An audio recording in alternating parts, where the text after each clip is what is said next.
Dear students, grand mathematics analysis class में आप लोगों का स्वागत है। आज हम लोग डिटर्मिनेंट के कुछ मुख्य क्वेश्चन को देखेंगे। आप लोग वीडियो के अंत होने तक अवश्य देखिएगा ताकि आप लोगों को अत्यधिक फायदा पहुंच सके। तो पहला क्वेश्चन है यहाँ आज का, यहाँ दिया हुआ है यदि x प्लस ए फिर b x plus b c x plus c बराबर 0 तो x का मान होगा। अब इस तरह के क्वेश्चन में x की वैल्यू निकालने के लिए कहेगा तो हमें ध्यान रखना है यदि x प्लस ए रहे और नीचे a है तो a रहे, फिर यहाँ पे x प्लस बी रहे और ऊपर भी b, यहाँ वाला ऊपर और फिर नीचे यही रहे, फिर यहाँ पे x प्लस सी, यहाँ भी c, यहाँ भी c रहे और इतना बराबर 0 रहे, तो इस कंडीशन में x की जो वैल्यू होती है एक वैल्यू 0 हो जाती है और दूसरा जो वैल्यू होगा x का जो दूसरा मान होगा, ये जो मेरा डायगोनल है, ये सब जो डायगोनल का एलिमेंट है, तो इसमें जो a b c है इसमें हम तीनों को जोड़ देंगे और आगे सिर्फ माइनस का चिन्ह लगा देंगे, मेरा आंसर हो जाएगा। इस तरह का कोई भी क्वेश्चन आएगा तो एक वैल्यू x का 0 होगा और दूसरा जो वैल्यू होगा वो डायगोनल में जो a b c लगा रहेगा वो तीनों को जोड़ देंगे और आगे माइनस का चिन्ह दे देंगे। नेक्स्ट मेरे पास प्रश्न है, तो इसका जो आंसर होगा ये डी नंबर हो जाएगा।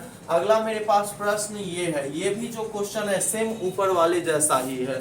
यहाँ पे x प्लस 3 है तो नीचे 3 है, x प्लस 5 है तो सेकेंड वाला ऊपर और नीचे है, यहाँ x प्लस 7 है तो दोनों ऊपर 7 है। इस तरह का क्वेश्चन है, तो इसमें से कहता है कि इसकी वैल्यू क्या होगी, x की वैल्यू क्या होगी। तो पहला जो आंसर होगा वो मेरा x बराबर 0 हो जाएगा और दूसरा जो वैल्यू होगा वो हमें क्या काम करना है, minus a plus b plus c कर देना है। कहने का मतलब माइनस a का मान हो गया, ये a का मान है, यह जो है b का मान है और ये जो है वह c का मान है। तो a का मान हो गया 3, b का मान 5 और c का मान 7, तो हो गया -15।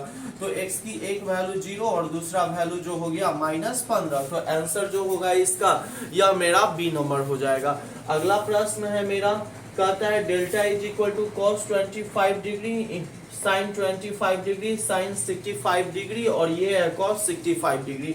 तो हमसे इसमें पूछता है इसका मान क्या होगा।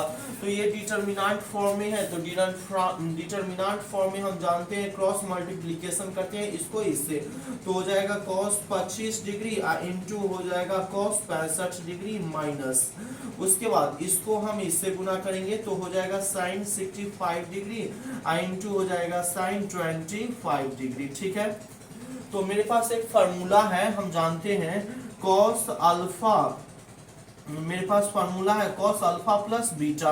इसके लिए फार्मूला होता है cos alpha into cos beta minus sine alpha into sine beta. तो ये जो है मेरा दिया हुआ यह नीचे वाले के फॉर्मेट में है, तो फार्मूला हो जाएगा कॉस अल्फा प्लस बीटा। तो यहाँ कॉस और अल्फा की जगह हो गया 25 डिग्री और बीटा की जगह 65, तो आ गया कॉस 90 डिग्री और कॉस 90 का जो वैल्यू होता है वो होता है मेरा 0। अगला प्रश्न हम लोग देखेंगे। नेक्स्ट क्वेश्चन है, यहाँ पर हमें कहता है यह डिटर्मिनेंट का जो है इसकी वैल्यू निकालना है।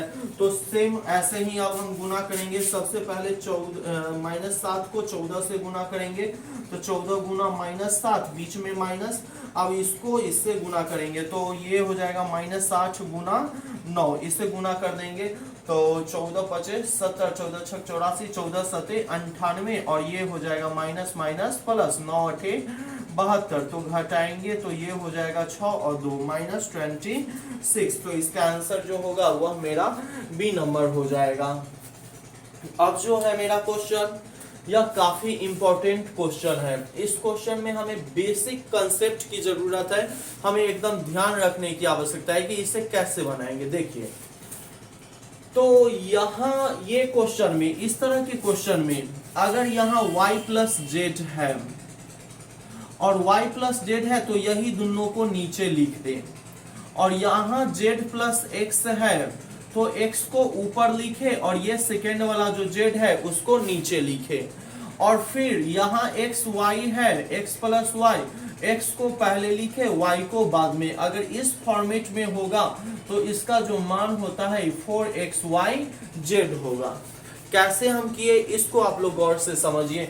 अगर x प्लस वाई है तो पहले y प्लस जेड है तो पहले y को तब z को लिख देना है। उसके बाद अगर z प्लस x है तो यहाँ वाला यहाँ और यहाँ वाला नीचे लिखा जाएगा, और उसके बाद x y है तो दोनों का जोड़ नीचे रहे, तो उसका आंसर जो होगा वह मेरा हो जाएगा 4xyz। इसी तरह का एक और क्वेश्चन हमारे पास है नीचे, ठीक है।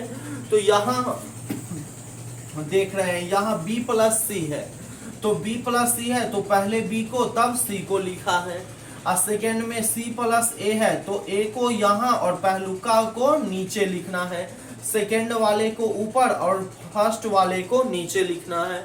और इसमें a प्लस b है तो a फर्स्ट में रहेगा और b सेकेंड में। जब यह जो है इस फॉर्मेट में आएगा तो इसकी वैल्यू जो होगा वह ए बी सी हो जाएगा। इस तरह का कोई भी क्वेश्चन होगा उसका वैल्यू जो होगा वह मेरा ए बी सी हो जाएगा। नेक्स्ट क्वेश्चन है यहाँ पर a इज इक्वल टू दिया हुआ है मैट्रिक्स फॉर्म में 3286 और b इज इक्वल टू 2032 है। तो हमें कहता है ए बी का डिटरमिनेंट क्या होगा। इस तरह के क्वेश्चन को जब भी हम लोग बनाते हैं तो सबसे पहले क्या काम करते हैं, सबसे पहले हम लोग करने लगते हैं ए बी को गुना करते हैं, और गुना करने के बाद जो आता है वैल्यू उसका हम डिटरमिनेंट करते हैं। तो जब हम ऐसे करेंगे तो वो बहुत समय लग जाएगा, और हमें एग्जामिनेशन में मात्र 10 से 20 सेकेंड में ऑब्जेक्टिव वाले क्वेश्चन को जवाब देना होता है, क्योंकि जो समय रहता है उस समय में हमें क्वेश्चन को बनाना होता है, तो हम उतना नहीं करेंगे। हमें यहाँ पे कहता है ए बी का डिटरमिनेंट क्या होगा, तो हम जानते हैं ए बी का डिटरमिनेंट जो होता है determinant A into determinant B के इक्वल होता है। तो ये क्वेश्चन से डायरेक्ट हम डिटरमिनेंट ए और डिटरमिनेंट बी की वैल्यू निकाल के गुना कर देंगे। तो सबसे पहले डिटरमिनेंट ए है तो इसका डिटरमिनेंट निकालेंगे, तो हम 6 को 3 से गुना करेंगे, ठीक है। तो 6 को 3 से गुना करेंगे 6 18, और 8 को 2 से 8 दूनी 16, इसका वैल्यू आ गया 2। और अब यहाँ पे b है तो b का डिटरमिनेंट की वैल्यू निकालेंगे, तो 2 को 2 से गुना करेंगे 2 दूनी 4, और 3 को 0 से गुना करेंगे तो 0 आ गया 4। तो यहाँ पे वैल्यू रख देंगे डिटरमिनेंट ए की वैल्यू 2 आया, और डिटरमिनेंट बी की वैल्यू आया 4, 4 दूनी 8। इसका आंसर जो होगा वह मेरा बी नंबर हो जाएगा। आप लोग नोट कीजिए इसे।